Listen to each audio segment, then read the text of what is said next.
એટલા માટે ઘણા લોકોને મારી વાત કડવી લાગશે. બેન્ડવાળા મિત્રોને પણ કેમ છું, આદિવાસી વિસ્તારોમાં 250 બેન્ડ છે. 250 બેન્ડના જે મેન છે રોકીસ્ટારના બેન્ડ પિન્ટુભાઈને પણ વિનંતી કરું છું, 1.5 લાખ રૂપિયા, 1,20,000, 1,30,000 આટલી બધી ફી લેવાનું તમે પણ બંધ કરજો. બહુ બધી રજૂઆતો આવે છે એટલે બેન્ડવાળા મિત્રોને પણ વિનંતી કરું છું, માપનું ડીજે રાખજો, માપનું સાઉન્ડ રાખજો, માપના કલાકાર રાખજો, પણ આપણા લોકોને પોસાય ભાવ રાખજો. નહીં તો આવનારા દિવસોમાં આ વિસ્તારમાંથી બેન્ડ વાજા પણ અમે બહિષ્કાર કરીશું. મારા યુવાન મિત્રો, 11 વાગ્યાથી નાચવા પડો છો, 5 વાગ્યા સુધી નાચો છો, કૂદો છો. કુદરતની દેન છે આદિવાસીઓ પર. આખી રાત નાચશે પછી પણ થાકશે નહીં.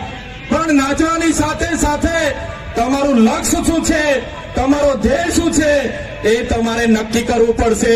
અને અહીંયા વડીલો માતા બહેનોને પણ વિનંતી કરું છું, તમારો છોકરો આઈફોન લઈ માગે, KTM લઈ માગે, R1 લઈ માગે, જે પણ લઈ માગે, એને તમે પહેલા ભણાવો, ગણાવો, એને એની કારકિર્દી બનાવો, પછી એને તમે તમારી બાઇક લઈ આપવાની, 4 લઈ આપવાનું હોય તે કરજો. પણ આપણા બાળકોને શિક્ષિત કરવાની જવાબદારી આપણી બધાની છે.